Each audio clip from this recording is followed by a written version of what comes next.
Yamaya Tiafo nyina jo yamamu nyina kwaba edeba Oyerepa 100.7 ana Oyerepa radio ewo Facebook no eso ensamwa yade ebra wo no eye no nsi akase yebo na yebo e moto mu ayanam Ghana fanai ba bibia da the Republic of Omofia akase yebo no enam so ensamwa yade enam no edoso papa na emom de bedi mu akotire bi enese nananum ohemfo a wono mo e pandai e de abeto dwa se abato no a yesa akoto e wo mensi no emu no wo ka posifo nan wo bo anyeso a emu nsam wo betie ene na pandai fo yi nso akasa wo mo se e date na e de bekoto aba no isi bo munya ne ntentem kra na mo famra na duru ho a yenso ye papoto na yebekọ mra se badwa mu a enu a ana Speaker of Parliament Right Honorable Aban Kingsford so mana bagben wo share clerk of parliament say one tro krata 10 enkoma electoral commission na wo mo amane say pandai emrase badwa akonwa na wo mrase badwa fie no adam pan ye ka say minority ne kire say won ti ase ne enti ase kire anu tin krata no ba bia koduru ye san twensan Ghana mampani John Dramani Mahama wode otodwa kire mu say e wase bibi mai ye totu ye niema ye pa ne ye de ye ho to biaya eye papa na Ghana mampani wakwakopiem e wo China man no emu na ne wakasa wo kirem se ewiase nyina no ope oman ba ko a wo dwene aman afe na wo tu mpon no ho a China eka ho bia eno so munsem kasegbo mu wo betie adishimama ensem ne de doso kakra bi ne apone ho akire wo na enwumre yi yemfo seda piesie ema enyumekwo yi wo mo ena so yesene eye kangen energy drinking water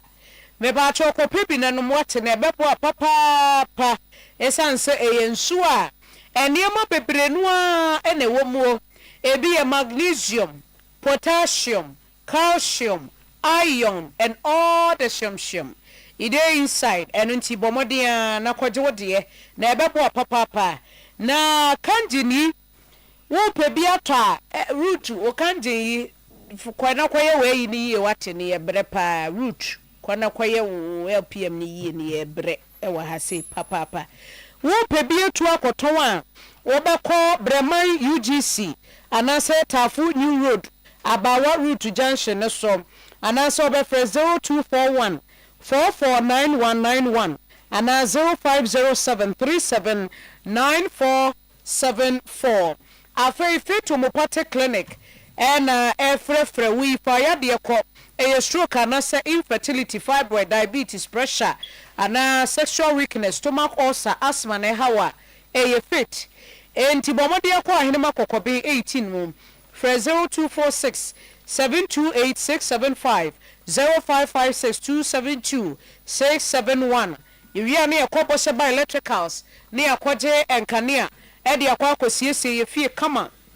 Boseba ewo chandelier corner lights, gate lights, ceiling lights, LED lights, ave steady lamp ne CCTV cameras, cables ahodo chese bibie bi ewo boseba electricals ye hiansa woba na abanso de obenye bibia opebia enunti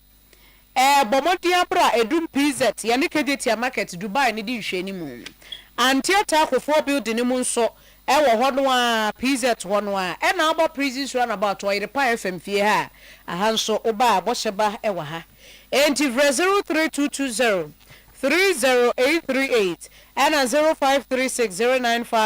0536095966 yamfa sedane biebon so ema Divine Mercy Cosmetics anase Erica Cosmetics enwumre wom se emu amane se be ma de ya ma spray ne nkasa ma wonku ne nkasa de de fa wotrim de wo de sra ya ma ne nkasa se de be ya ebe fredom ebe fre dwanso ama wo eye Divine Mercy Cosmetics anase Erica Cosmetics eno achi no wakofa entade papa ema ne mema de executive we dina we ni nyina no ewo hono ma mepato ada ehye wo na kire se wo ye krache eni awuraba ankasa afensu no bags ahodo slippers any shoe wodi bi every United Kingdom US and afensu no Thailand ana wodi abayi eno nto be hunu Divine Mercy Cosmetics anase Erica Cosmetics ewo edum Mrs. Anoche Plaza ehona na be hunu wo na mom opesa wo frɛ nso ekwa da ho frɛ 0553 457200 na Midimafo Herbal Hospital Dr. Time da so sebra na wonfa ebre ne nkrabia ento yade no eso na se wo yade no eyekufu sempanifo sum yakura no a edru ho no mo a ebeye kutoa bi se edue bampa boa efiri sempane se aparawa ketwa wo hia kese ana wabobbo eno nti Dr. Time da so de ye nkwagina ane ebua ane ye hwakom so ema yetiri empo na tena ye no eyemienu kumase ebua kwa atwemagogo kwa ntempo no so waye ma ewo ho ana enkrapompude mantemo so no ene ye trobo mansi no mu ene ye pokuase mayira kwa ntempo no so wo free pokuase a wo kwa mayira no wo nsa benkum so esi hopoti sa Jamaica hene ni toothpaste jemeso amen na fra midima foi 0244 774282 and 0500 727215 promise heba ahabenro ane edema wei Food and Drugs Authority at the stamp no asiase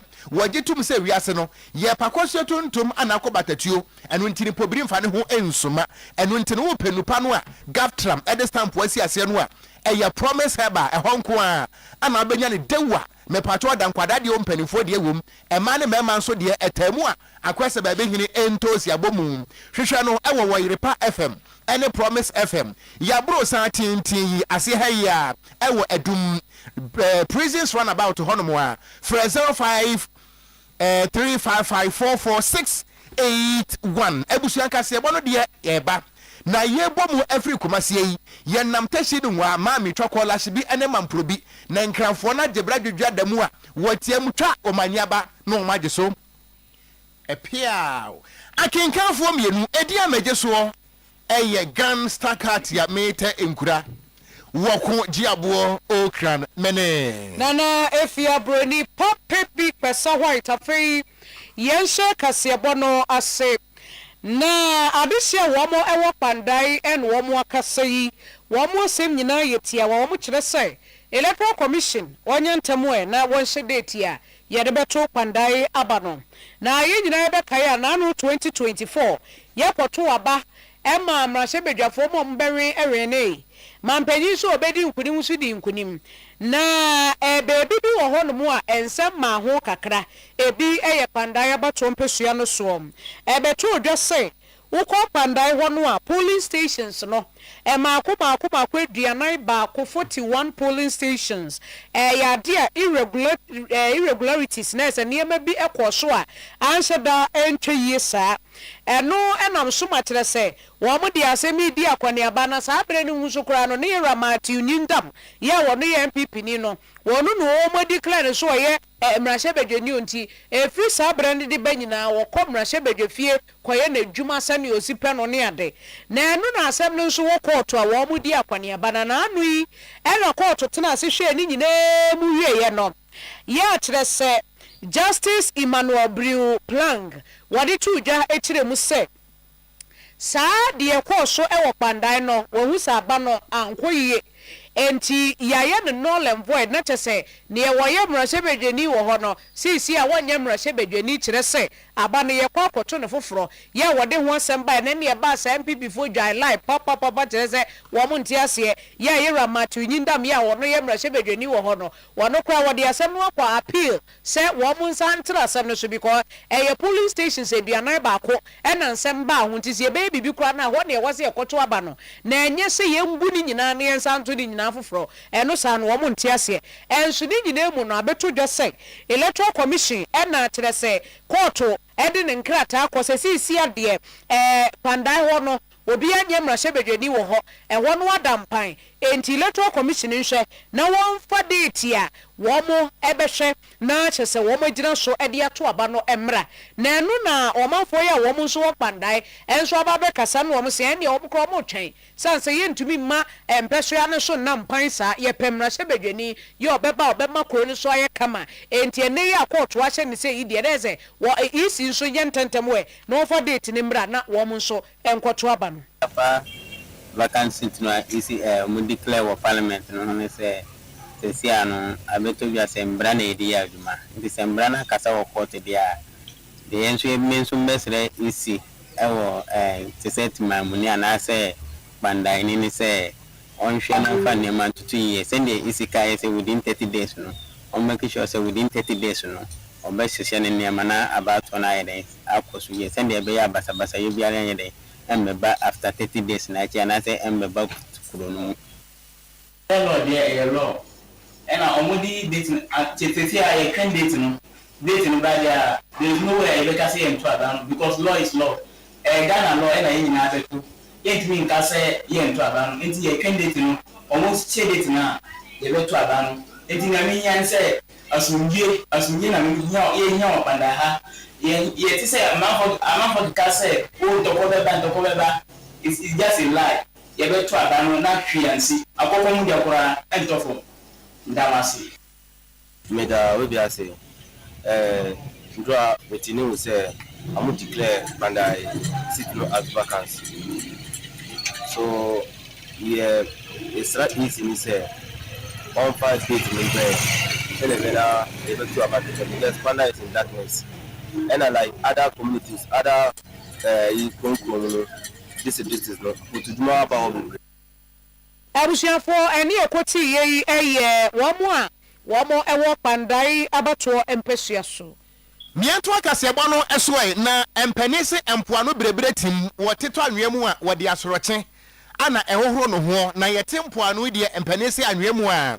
ana yebutuo yegbo pandai ameho no motu sei ehon ni nyina no enesa abato akoso a electric commission declare owura mati unyindam se wono ana ye mrase bedwane no afode anwea ahia nkwanhia se awie fufuo eche waduro mu asa nete nanso ne nyina mu no mpanefo de atodwa akirem se electoral commission ana declare winner na egbo no eduaba no samre ewo ne dua so a aya na edabi anim enuntie ka sai court declare abato ne nyina se null and void kire se ye de yehwe enye yie enunti nyame ye adom a yehwe ni mu se electoral commission wodi date foforo beba na ye bekwa akwato aba no ewo pandai ene ne mpotem na wo manfo no wo mu kokromoti wo mu asade yi wo mu kandifo a wo begina mu ama wonom ewo emrahye bedwam na eno ananana no mu atran konwa aba abonte ne nsam trofo di nkomo akirem se ye kasa yi wo hwe pandai ene ne mpotem a se bie buru se bie nyado wo mu adane ohurukutuku akusekuo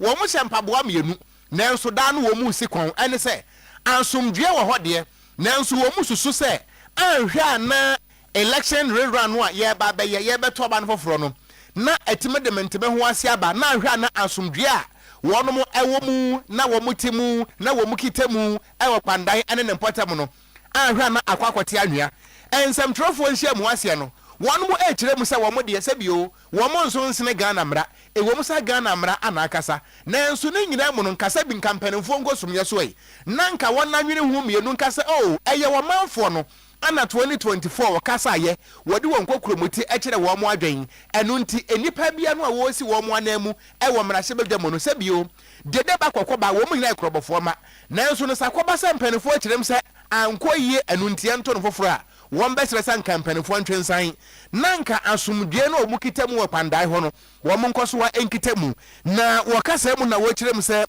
wo dia fotuo pa ana ema eye amanofo ese ewiase ayete no ye pam aboa pataku ansa na yetu abere kirefo wo mo nkire mo nyina no ene se wo mo hunu se by elections bi ekoso saa no a aya na asomdwe ho oden eno nti obesera manofo ne se wonsam kayem ene wana motuom won hwe ni ye ana afi nso no wo mo wo ho se wo mo ne bambofo ne be ya adwuma ama asomdwe aba na emom no empanifo nim die mu no wo hwe na se by election we no emo akpandai nimpuntuo na sumdwe ne nkambo ne nkankura abusue wodo entrensa frese akura waka wonwe ye abatwa yako akoto 2024 and there ya yamba nananum yamba both the parliamentary candidate for MPP and the NDC omnyina yamba na mentum hwansi bi aba wom menunu intemu a omubi edi akokot na nokware Ghana mbram no nti bibiase a na ewo se wo beko court yanso yate de court akere se yansan beto abano foforo nanso ye akoye ahemfu a pandai asase ekotaya ye na ehwe oman no so nyina no normal ekoso before after court no akasembe to aba normal astati ekoso no na ehun edi nananom se sayam fire nan antiafo mu a ebetuma makpanda asumdwe nyina asai eno nti nananom asem ende yi a na yakaya de baako sɛ yɛ nyinaa yɛ man panyini ɔbaa bɛsrɛ yɛnanom sɛ yɛnto aba ma no na ɔka sɛ ɔne nananom ɛna ɛbɛsom ɔman no anaasɛ ɛbɛbu ɔman no abom ɛno nti nokorɛ yɛatie ne kasa no ayɛ n'adom ato aba no ama no ndɛ wɔyɛ nyinaa yɛ man panyini a yɛbu no nokorɛ nyame anim yɛnim sɛ ne ba ne parliamentary candidate a ɔso wɔnte ne ho aseɛ no na yɛ nananom yɛahyia ma no yɛahɔnde ɛnsene court ahɔnde yɛmbɛka nkyerɛ obia anaasɛ court sɛ deɛ waka no yɛndi so ba enti abusua wɔhene a wɔni mu asɛm ka wɔsenana waso mu a ɛyɛ teamea ɛno nti deɛ ɛteyɛ no ɛyɛ hemfo a wɔnom ɛwɔ kpandae ana wɔn mu kyerɛ sɛ wɔde hyia nko a akoa dwane na abatoɔ no a yɛnsa nkɔto biem no wɔn nko adeɛ wɔn bo anwi so emu nsɛm ana wɔteyɛ no yɛda so yɛ gyina kpandae MPP for any aprepa na nipa wɔgyina mu kasaeɛ ɛdema MPP amanyokuo no ɛyɛ lawyer Henry Nanaboache wɔyɛ national organizer ɛdema NPP ɛdɛ wɔ friends and trofo nhyiam no ɔsɛ hwɛ kamea kwɛsɛ kwan a court de wɔn nam so no ɛnyɛ ɛkyerɛ sɛ ɛbra yɛto kpandae abatoɔ aba awieyɛ nipa na wɔno kora wɔnte ne ho ase ya wɔde asɛm ne kɔɔ court no mpo no ɔkɔɔyɛ no wɔsi polling stations mako aduanan baako wanka sɛ constituency na abatoɔ ne nyinaa o nipa ne se polling stations no mako aduanan baako na nipa no kura mpo susu sɛ vote no a wɔno akɔ ho ntɔkwa no ɛbɛyɛ te sɛ 500 votes enti yɛ wɔn mu wɔn sɛ nipa no a wɔde ne petition kɔɔ no wɔka sɛ polling station 41 na mom court di asɛm ne wie yɛ no wɔse ɛho constituency abatoɔ ne nyinaa yɛntwam na yɛnkɔto ne foforɔ deɛ no saa no MPP foɔ se wɔn te ase a ɛnyɛ yie da enti wɔn nso nyi ntumu nnɛ ɛnyi ntumu kyena. The New Patriotic Party has taken serious note on a grave disclosure made on Joy FM's News File program on 6th December 2025. During a live panel discussion on Joy News File program on Saturday, 6th December 6th, the Director of Communication Strategy and Research at the Office of Special Prosecutor revealed the existence of a government-sponsored WhatsApp group that includes officers of the OSP, security institutions, representations from the Supreme Court, hand-picked journalists, and civil society organization leaders. The shocking disclosure was confirmed by the host of the show, Mr. Samson Ladi Ayinini, who named Yoko, the Ghana Police Service, Church, and the OSP, and also representatives from the Supreme Court, judges, as some of the members on what, in our view, is a cabal. This is yet another irrefutable proof of President Mohammed's and the NDC's blueprint for an elective dictatorship. Wei lawyer Henry Nanaboache and yet in Kano was a MPP yebu emrapa and yebu a judge for judiciary yebu omojuma womo ye papa now so say bibi kwashona anko ye enya de wo metena se enti wo mo kire se wo mo ntena se da emma bibi sei emfa wo no asesa. When Minister Ayene, who is presumed to be independent host of Newsfile, explained that the government set up the WhatsApp group because we have been given work to do. What kind of work? We have been given, the government has given this group work to do. He exposed the rotten coal. What has been exposed by element of this dark governance is the secret government-run virtual meeting place created by the office of the president to ensnare our nation's most critical independent voices and institutions. This is not about fighting corruption. It is about muzzling the fighters of corruption. It is about fighting the fight against corruption. It is about corrupting anti-corruption institutions. The scheme is now clear. Criminalize the opposition in the false name of anti-corruption for partisan gains. 2, compromise and muzzle every watchdog, CSOs, judges, journalists, unions, clergy, from seeing, hearing, and speaking evil against. Yeah, lawyer Henry Nanabuache, yeah, national organizer, Emma MPP, Amanyokuno. Yanto akasiebo no eso ana ye ka wo se enwumre no nsia ekasiebo ana yaboaboa no edifiri asante mantemu asansa akurukoti akwa Oyerepa wo ha na ekiripo enso eso na ebo emoto mu a yetesa Africa tachi a woko birthday party o yenam Ghana fanai baby biada manta makomako edu ensia akasiebo no chema wontumi wo se etesa agglomerating and conglomerating and when to in Facebook no eso a Oyerepa radio na yeda so agina mu ye ko emrahye badwamu na emrahye badwafie ensemu a efiri ho ba no asante bekwai fofen wosi eche kuroi na ema no age so eche pawo ne nyina no ene se wiase ne mpane se wuti eduawuye ase a aya na wani enkum na enra anasema beka ye a achiame hina wo Ghana ye emrahye badwamu right honorable Aban Kingsford so mana Bagben was a clerk of parliament and the Eddie Ora Ebenezer Ahuma Jitroy was no say when article 112/5 no so now one track rat and 10 and come my mammy Jane Adukwe Mensa electoral commission now one more man yes say and penisi akokwa be die woni madechie nanso wotie di free woni ano ne nchire mo nyina no ene say die akwa edi afrusa ne esane fropopo efri pandai eba ne nyina no electoral commission wo mo ate nanso wo mo de esebio wo makwese goalkeeper wa man back pass ya woginem enu nti no wonko nonko kan kire electoral commission say afedie pandai akonya no a esi mrase badwam no ye declare ne vacant kire se obi ante so enu nti ho behia say wo man Ghana amamra a yetintim na fe apem ahenkro de okrum ye no say akonya bi da mpan a electoral commission nko na wotumi say wo hwe maya to aba na ye pani pafoforo etena so afise asansa kwa atu a wode na chiri eja akroma na eno na nkrata no kopie mu e wo electoral commission ho no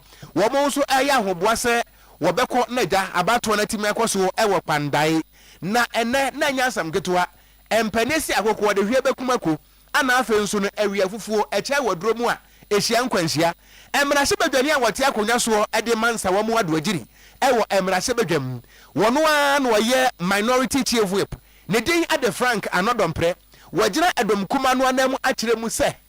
bieburu se bienya ado hene kwakora ne abu ne yi akea na emom enye ohimbabunu na do mu kan na no ene se enkrata no a eye speaker of parliament atro amaya dia kwama eye electoral commission no animu ya wo muntia break na wo montwensensan na nkwa reverse se bio enkwa kotiko a wo fu ko pipo ente sa dia won tiase ne entiase china edom kuma no wo munsem ye. We strongly submit the letter that was filed to the Electoral Commission was out of place, was unfortunate, and flies in the face of law and procedural justice. We submit strongly to this House that letter must be withdrawn by Parliament forthwith, and we must act and stay consistent with the pronouncements of the chair, for that matter, the speaker on this same matter. We in the minority do not agree to the writing of this letter. We make a strong position that letter must be withdrawn forthwith. And as a criminal of democracy, we must be seen to be setting a very good example for the populace of this country to follow suit. We can submit to you that letter must be recalled. That letter declaring the Pandai seat vacant must be recalled immediately. It must be recalled immediately. It cannot be. It cannot be. The situation cannot. And we on this house, on this side of the house, cannot support that decision. Eni ayeti yeyi eye emrahye badwani a wote akonya so ede ema nsawemu adwagiri ewo poye mantemu a woye minority chief whip yewra Frank ano dompre ana wogina edom kuma no anamu a wo kiremu ese ne ekoso ewo pandan no aban no agimambadupo wodisi a se epu wo muso betwa ne se wa emu nsam na busua watie no Ghana mampanyi John Dramani Mahama ene what is Sembi Potuja 2025 WHX Leaders Africa Summit ekoso ewo Enkraimontemu no mampanyi kire se ebibi ma yensori waka o yensori waka ne nyina brane yenyina yenaso eba no bibi efra ne se apomode yeda ache apomode nsemu dia na chese ebibi man ewo se yesori na wo kire mu a kamie kwese abribia opetia yesi COVID-19 hwan yade biba ebibifo yennu pempenso bi se yeni ankasa yebetumi ede eye biotechnology afi digital health any vaccine research yankasa yebetumi aye na daati enkoma bia no bibi sa ba enkoba se yeni aye ntotontotontotonto afi ne yebetu yeni aberese abrofo ne beye de aba ana ye ni de ni wo se yankasi sori wakani yehwe yapomode daati asemu a ebeboa papa. And to our young African innovators, our AI developers, medtech creators, and data health entrepreneurs, the future of African healthcare will be shaped by your imagination and your ingenuity. We're building this new health order with you and for you. A healthier Africa will be a more prosperous Africa. A more resilient Africa will strengthen global security, not hurt it. A more innovative Africa will enrich the global health ecosystem. We have the vision, we have the talent, we have the determination. What remains is to forge the partnerships that believe as we do that Africa's rise is integral to global progress, and that Africa is not in contest with anyone. And so let the summit be remembered not for discussions. Eni ekoti ye Ghana mampanyi John Dramani Mahama. Yeda so agina mu ewo mampanyi John Dramani Mahama ne nsemu a ene wode akotudwa ewo China montene eso no. Na ne nyina no na eye China Global Television Network. Eso anana mampanyi John Dramani Mahama wogina na wodi enkomo. Na ne nyina mu eni se efiti bra kwasi kokko eja Ghana ma yen na aman ni aman ehye ase se woto abasako mu anyankofa de bro ne kan se bilateral relations no Ghana and China anyankofa enya emfinhia makomako aduosia enum enyini cha moaten na eno na mampane John Dramani Mahama wo kasa no wo kire mu ese empane si de waye bida ye mane mo opiafo na nya me abiewu na woto nani ehwe Asia aman no a China atunu ho asi ho se wo beboa abibiman titiriw ane Ghana ama yempuntuo atimi asode firi se yegina odogo ne ko ho ansa na yehunu krom mampane John Dramani Mahama kasa no wo kire mu a wo hwe wo man Ghana akwan hodo ayeye sino hydro ene ebanyina mahoden efa hanomo yesi kasem emo tujimi ntiantien ne nyina ne fa no a efri China ana abanti wo kire mu se ehu behia se nyonkopa ane ebo na baso nti no wo bo China baso se wayade se waboa ama abibiman etu mpon titiriw ene Ghana wo kire mu a na wono nso ebedu obetimi se mampani ama anyonkofa hodo a eda aman mienu ntem no eso atimi abamfaso papapa na omai Ghana na mpono abibiman nyina no yatumi anya so emfaso a esira mu se jata John Dramani Mahama mampani wo kasa ne mu nsem nie. China has been a true friend of Africa, and I believe that under the Belt and Road Initiative and under FOCAC, major infrastructural projects that are transformative have occurred in many African countries. I can speak for Ghana. We discovered huge quantities of gas offshore, and we decided that we wanted to use that gas for power. But you need to process that gas before you can generate power in a thermal plant. And so China invested almost $1 billion to set up our first gas processing plants at a place called Oyerepa in Ghana. Up to today, the bigger parts of gas to fire our power production in Ghana. And so that is a symbol of the cooperation between China and Ghana. We have our second largest hydroelectric power dam at a place called Bui. Yeah, that also was a power plant that was built by China. Everywhere you look, you can find the footprints of China. Accra is our capital and the biggest city. 40 million gallons of the water, clean drinking water, that is treated and pumped to Accra every day as a result of a facility that was provided by China. Ghana Mampeni John Dramani Mahama Anna Warbo a year China Mino Abaso se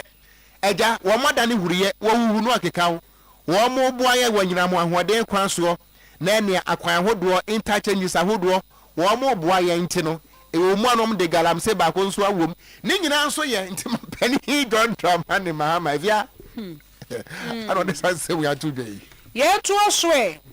National Anti-Illegal Mining Operation, a task force no, ene, wam so abako baby to say kakra, and afe bosom kakra no bosome fre humum, kakra e bosome fre hum, ye mensini mwe wasantentem heya. Wam so abako duru no, wamu wu say asasi yantam, azazi kakraka, ya trese, wutu musa asasi dienka yediye kuya, enso so, galamse foya koso, akwa kotu galamse tu amasase ya say basa wo mo say asase no amatrese e yare ho se papa ahomete agaza ya se nsuo bi so kura e ben ho oh ensuo no so wo mo aye ni say yam say nsuo na ye ti say team pampa no enya agro anti-illegal mining operations task force for koye no am say eh the ekoso ahanie eba sa no yesi nipa wo nyina obi adwane ena afi excavator baako ena wo che no na kyerese yare ho sem ya ho meti sem papa ye ne nana ya pepra enkodi hu nkomo esanse nani etuemu dendendene nana ya madwe yeni nkomo ewo eye kakra ye wo bosome frɛ ho me ye hwe video bi na areho yi pa Boya mwe. Ya la hupa dikana shasa ni ya makai ama ya tara ko asiri wani mu abahar da da kai ya fa dina ya da ayo ko tafi wani ka akano kakano ya yo musmito ne afri ya aron wa ta ban ka ba mu na to in ma ke ana afri ya ke ba ke worum ashe so aka ta ya mai ki ahulo ne kai One them, German come must have pulled away. One is and I start the jail for him. A shot the China for about the one and someone here everything is left to do. I want to one about movie. The other thing is what I thought no idea. About one some young come about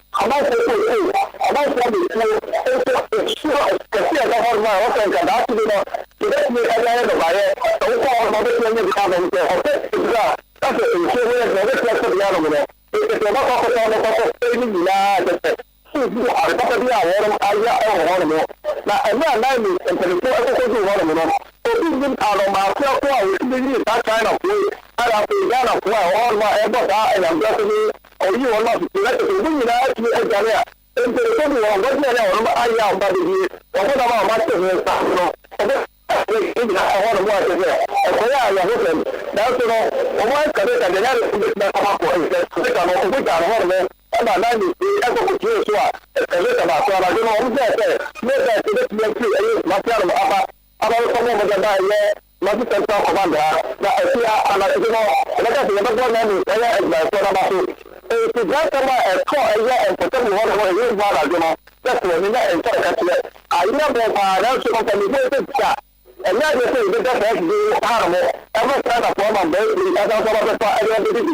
If you need to know to get them, whatever they call it, a bit to me, look at them here. And then before it's a show, I can tell you something out of it. I will listen. That's the way to know. I'm going to everybody. Now you're almost cut, and that's what I say. The only way to tell me what my mother was not with you, if you thought about that, I don't know what to do. Now, one of my emotions, my answer said, that is why you know. So, I mean, I some power to my and so good. Yeah, that's the control of the piano. And it's no more so okay so it's yeah some of the people who are one more papa one more and after one more from British man you can just move as as a kid on after the master now exactly now one else and the Ghana for here Ghana politics and I someone ayo yada se enti nana ya pepano no abusia baby a wo hwei eye kakra e wobosome frɛ wo haya santentem kumasi heya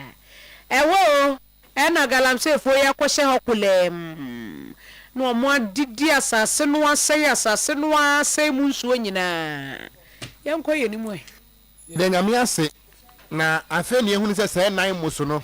ye kasa wo mote ye da wo mo ase monkoso anya dwumaden Ghana nso ta mochi mo mianto akase ebo no so ne yamkɔ NPP wo so no kase amanyuko no emu na wopani a wono na boaboa edom ano ema manyuko no national organizer eye Henry Nana Boache ye bɔ mrane sɛ Nana B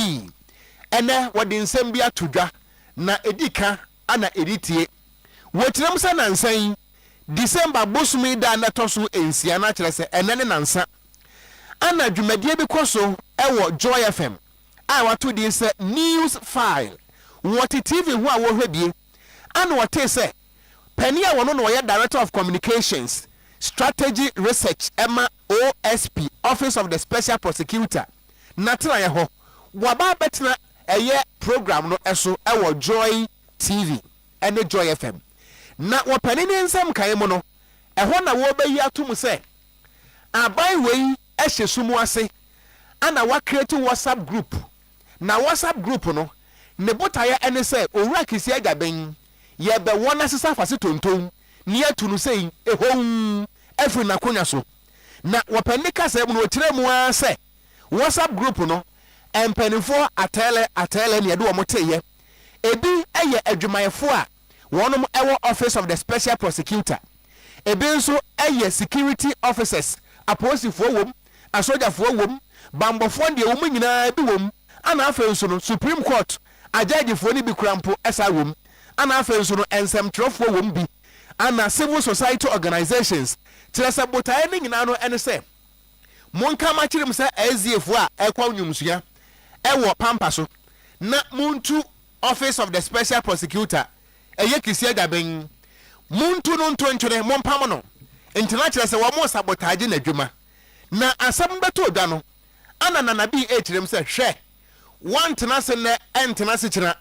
ema se bio eduadu mfrani mesikotia na wonje bode betem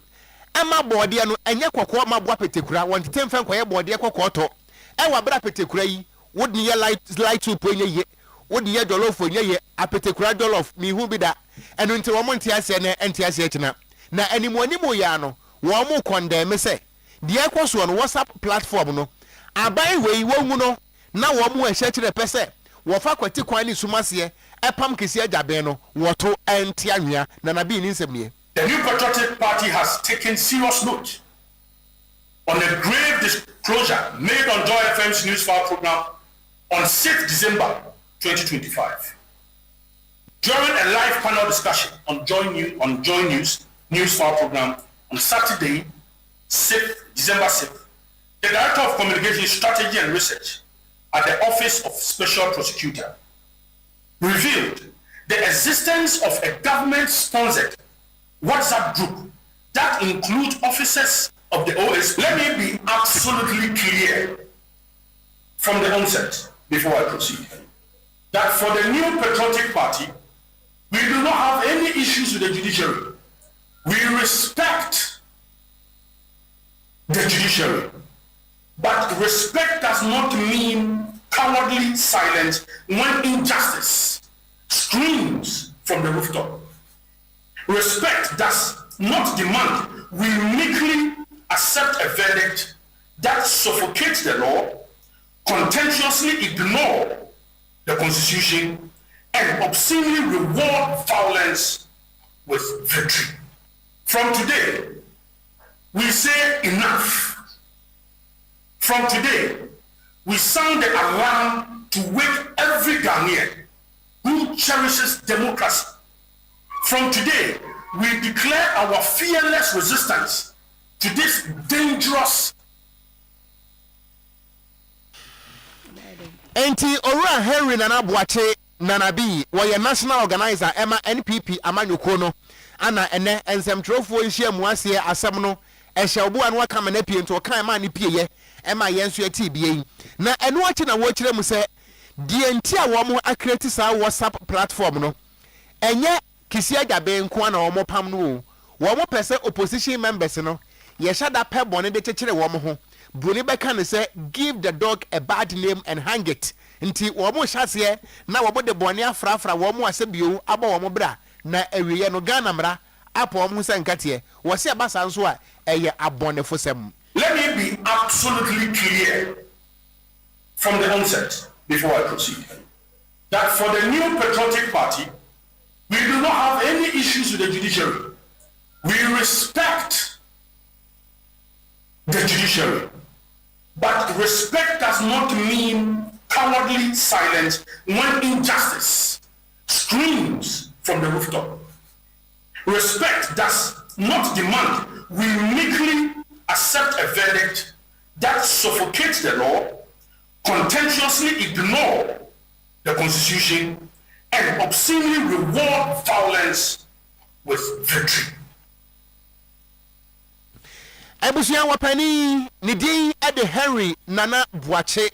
Nana bi wano anaye edom ano boaboafo de ma any PP waso no kese amanyuko no nanum nsam no. Ayi EPP amanyuko omodwa pa wonbofu ankasa no omo kire se opanyi bi a ye fre no kwesi ring gold opanyi ono kwa no ya mankrado e watim esuom enem se wo motu na de so. Na wasare bo chairman Edema Ghana Commodity Exchange. Na no yera ring gold kasa na ne kasa emu no wase FPP abanyoko no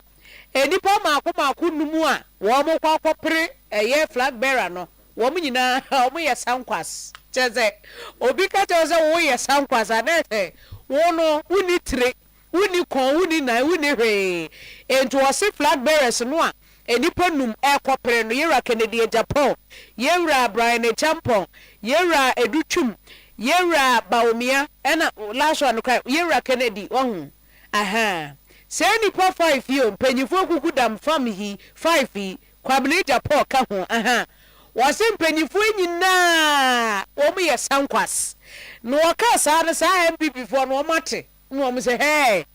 ada na beka sa na ne wo mo so akeke bia tere ne papa. Look, the MPP of Darocha, the MPP of Darocha, Victor Wusu, Professor Edubuzia, Professor Edubuahi, J.A. Kufuor, Alajete, those men of value, those men of value, are not men of integrity, are not what we have today. I tell you without mincing words. The 5 people who are contesting are just wanting to be flag bearers compared to those. I call them the Sankwas 5. If President Mahama Papa no to say odu Sankwas no so no what they ahode vim and vigor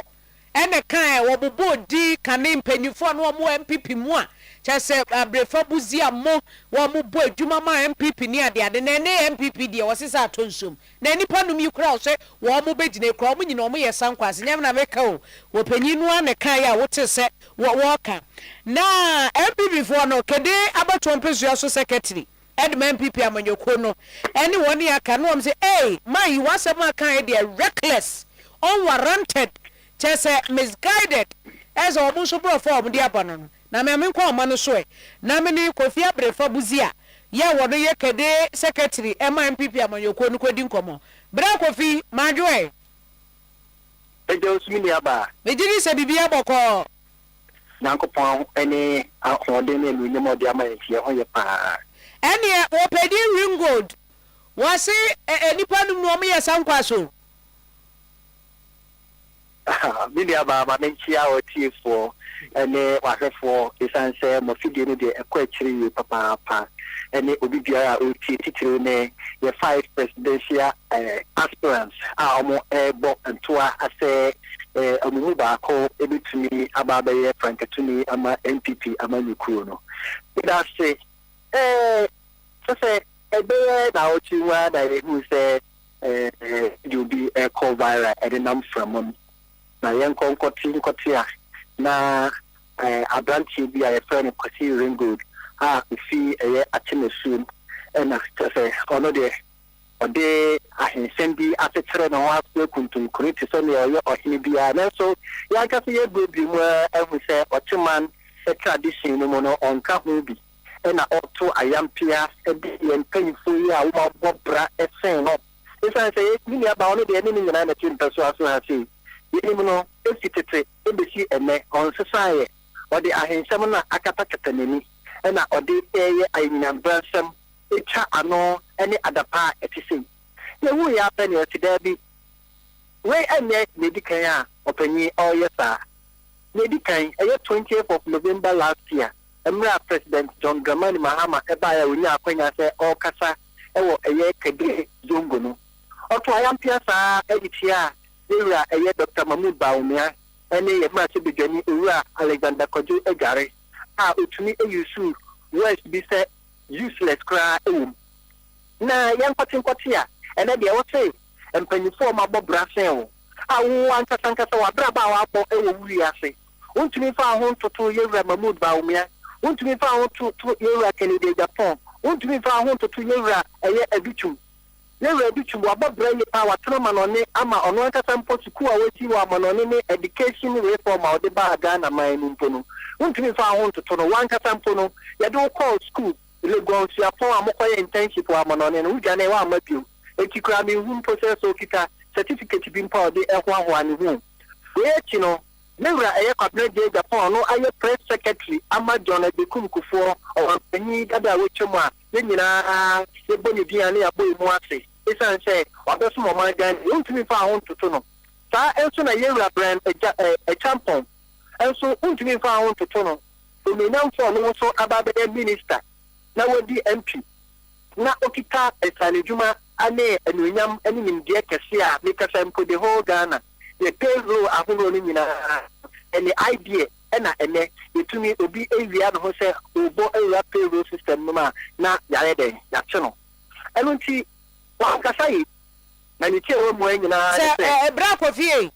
ɛyi sɛnea wokasa nana koraa no wankɔ school odwane free school ni ade no wohwɛ mu a na woyɛ comparison sɛ yɛra Bawumia nso deɛ wakɔ n'anim ɔno koraa ba bɛyɛ nneɛma bi a ne Ghana yɛ nyinaa yɛdi so a yɛyɛ ne ade na sɛ wokyerɛ mu a yɛra Ringold yi mom na ɔno no yɛbɛka sɛ bi ɔno no mom yɛ sankɔ asana sɛsɛn ɛno nti ɛna yɛ press conference na yɛyɛ no mu no yɛka sɛ ɔntumi fa ne ho ɛntoto ɔmo mu biara yɛdeɛ yɛbuni sɛ ɔyɛ panyin nka ɔpanyin deɛ nka mmɔfra kɔre nanka nanka wɔtu ɔmfo na mmom ɛnɛ deɛ ɔpanyin nankasa na akɔfa nanka no ɛde ahyɛ ne ti sɛ mmɔfra ntu no fo ɛna mpanyinfoɔ nso bu bɛbi sɛ kokɔ mo wamfa sɛ ɔbɛsi wo ne so ahosuo mfɛre sɛ ɔde asawa bɛɛ dɛn ɛbɛtale so na ɔde agu n'anim ase na yɛka nyinaa ne sɛ yɛdeɛ yɛama ne kuro ne titiri ne kade abatoɔ mpɛ so aso yɛne ahemfo ɛni problem yɛbu yɛ ahemfo yie paa ɛna yɛdi ɔmo ni yɛne ɔmo ayɛ adwuma ɛwɔ mpuntuo kwan so aba bɛsi ɛnɛ yɛntee sɛ ɔhene biara atwa ano anaasɛ wakasa tia amanyɔkuo anaasɛ bi ɛno nti na ɔyɛɛ no deɛ ɛyɛ not na yɛhwehwɛ nyinaa ne sɛ ɔmmra abɔnten na ɔmɛpa kyɛw na ɔnka sɛ neɛ ɔkaa no anyɛ yi ɔno na ɔyɛ panyin na wɔahu sɛ neɛ ɔkaa no anyɛ yi a yɛn mmɔfra a yɛwɔ amanyɔkuo mu ɛɛtu ne fo sɛ n'ano atea nti n'ano a atea no ɔntenetene no na ɔmfa nsɛmpapa nyɛ dɛn ɛmmra fie yɛmpa ɔpanyin a ɔde basabasa yɛbɛba fie ɛnka yɛhu yɛ sɛ woyɛ board chairman for Ghana Exchange Commodities amanfoɔ kɔyɛ board chairperson ne na ɛkeka ho wɔn de mpuntu ɛba wɔn de enwuma ɛna ɛbrɛ mmabun wɔn de anuonyam kɛseɛ ɛna ɛhyɛ wɔn kuro nanso kuro appointment yi deɛ ayɛ bisibisa bebree nea yɛka nyinaa ne sɛ yɛdeɛ ɔmanpanyin John Dramani Mahama aberanteɛ no a wafa no board chairperson yɛnim no dada yɛwɔ ne records ɛsiane sɛ nyɛ ne nkwa ne ɛne ne tena sɛ wanhwɛ ye na wantoto ne nneɛma yi a ɔde animguaseɛ kɛseɛ ɛbɛto no ama n'amammuo no a ɔrebu no ayɛ bisi basaa ɛno nti ne ye kenyina ne say papa no omra ne pacho ye de ye ni emi asembia obe pacho na say owu okwan ya obe faso akasa sabi afam 24 ma bo bra chen no odi ebu amoma ye so be he so ne de sa bu na ye den ama no untumi ene kasa entia empanyifo a asomo man ni mu aboa enkrofo emmofra ene nkwada ne mmesiriwa ene mmabu ewo akonye nsa nyina so untumi tutu fom bra Kofi yemfa unsi na ye bra minim se de wakai opanyi wate so huo ntia da se papa ora eye Kofi abrefa buzia ene yete ne nka no wano kra na nkrate ne nsadase kama kade constituency secretary eno no edema MPP amanyokuo no no wakase so opanyi we timika we dia wonhwena no kase yie na anwe ye ankra no so tisi ne so a na so be se papa miento akase ebo no esoe na Facebook no so eye Oyerepa radio ye konsam foforo emu a MTN Ghana edi dwumadie bia finshia edunsia okay 16 days one okay activism ai dwumadie no botaye nyina no ene se podwa se wo be chi akwada oba akwada baiwa bono so gender based violence tetia o maya ase papa wo musum ni ade asi wo ngoto obukura wo hono mo abeme wo madwembone won tirim timachi abaiwa kwaraketua timachi na yere bono anu ati aboni kikura fara ha mu ni ade hadwen na eno na MTN for kire say da bi hadwen eno nti wada dwumadie bi a wato di say unite to end digital violence against women and children na dwumadie na sien no na enkwada no kire say makomako wo ha ana wono mo every police depot cluster of schools eno e wo tesano na dwumadie na sien no ana adwoa every year wiafe wo ye MTN Ghana Chief Corporate Service and Sustainability Officer wojina simpie ni apaso na wochirem se ne be ya anytime podwa ye boma ye bo nkwada ya mo nkanhyem se ma de bi nso bo mema ehun ya mo mala se ne mayen enti wose eba ne sa no hadwen enu ti dwumadi a wodi enye wo mo nkwa na die wo mo ene dofsufo ana die se ne be ya be man kwotete wo ba ene akwada na wo ba nso enkwotete be ma ema ne pienu nso hwe wo mu kunu no modem kwame apia wose yakosua obomia obedam mu mienti akra. We all have a part to play in protecting women and girls against gender violence. All of you sitting here, or most of you, have sisters. Of course, you have a mother, first of all. Some of you have sisters, you have aunties, you have friends who are girls. And so it's important that when you are looking at this, you don't look at it like something that's far away. It's very, very, very close to all of us. So we are here partnering with DOFS, and they are all here to show you that there's a place to go when you experience violence. Anyway, ayadwa a free year we are where MTN Ghana Chief Corporate Services and Sustainability Officer and wakasa ye na enwache no ana ACP Owusu Achreme where Director of DOCSU one also ede nanimonyam pie dwumadie no ase ana wade to ema ene maiwa enim se wa bema bebo no be report na bema nso wo yire boa brana be report. Digital violence is real and it is growing. Women and girls are particularly targeted with insults, pressure for sexual content, hacking, and the circulation of private images. But today, you have an opportunity to become the generation that stops it. Respect yourself and others online. Report abuse. If anyone threatens you, bullies someone you know, or shares harmful material, tell a parent, a teacher, or report to DOFSU. Use your talents positively. As DOFSU, our doors are open. We are here to investigate, arrest, create a corporate commitment. Enti anyway ACP Owusu Achreme wono ana ye pani kwankyerefo a DOFSU posikuo no wodano na ne krakra mo no ana Superintendent Emmanuel Jebi wono nso Director of Cyber Crime wono nso de atodwa na wo kyerem se ye ka digital ana social media abuse ema ene nkwada ana womo kyese womo ye victim pa enu nti emperifo tu ho ana mo na mom won so abekọ sa wo how no emo no be ya posifo asotre. These dangers, most of them happens online, but it has a direct and indirect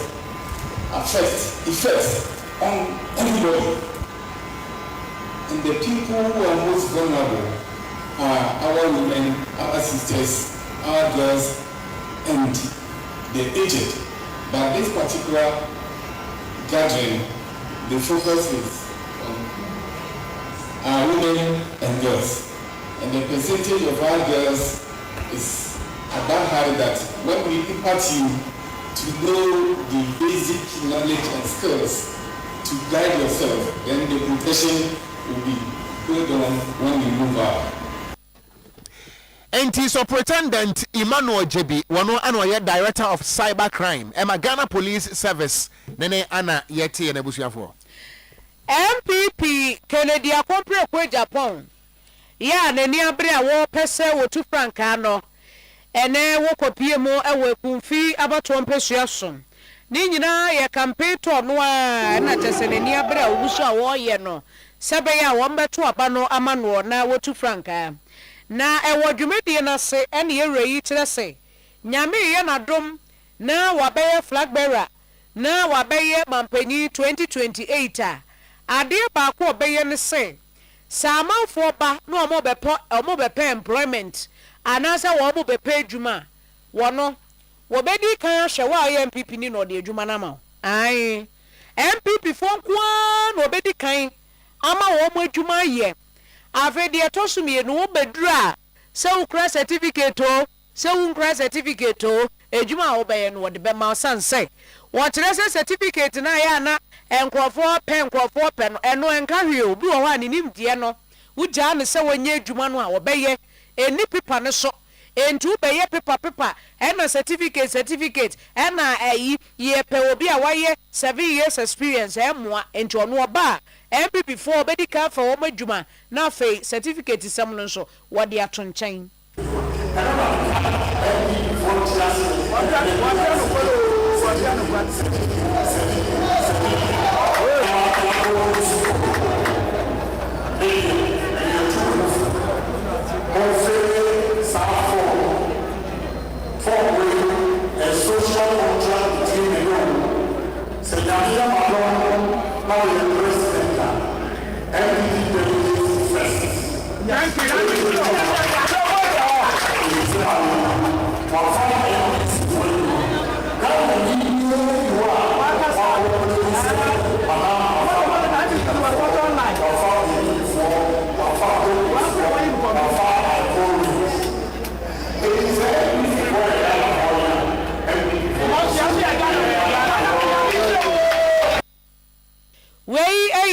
Kennedy akompre kwa Japan kawie ya na mami bi si nyame nhira wo cheze utum se mami nani age ne ba mfa set nkonhye be fa na dwuma na penye woda world coordinators edema ekumfi abato mpesua no so eye Ankre Isa na Ankre Isa nso kire se yera Kennedy ha ho nkasa nchen nkasa mpete kora yeta wechi papa ado so ore bienwa omonche ado bienwo no nyi mo ha won oyin apa nti me kumfi aya ni ade kan yawa bomu ne coordinators the baya piti na ye dina yen police na de coordinator na yi ma kasa dem ba ya adre ba ya ba no ye yi won ya kasa won so kan na se so opa e kumfi ya won bata se tin de mbe force won ne ba o se ego ba fa ne o se ego ba mura iwi ego ba mura won ne be se ego ba da iwi ego ba mura nti ye yi da kende okoye wei eye Ankre Isa weye world coordinator edema ekumfi abato mpesua no esona ne krokre mu no deputy youth organizer Ora Kwame Asalato eno ono nso kire se yera Kennedy akompre kwa Japan na nkasa kra no wono no wo meye mampanyi kra wo fa nkrofo nyuma ewo ne factory wo so ono akra se ono Asalato ikra no Kennedy afa ne ba adwuma wo ye ewo ne factory ba kwa ewo tema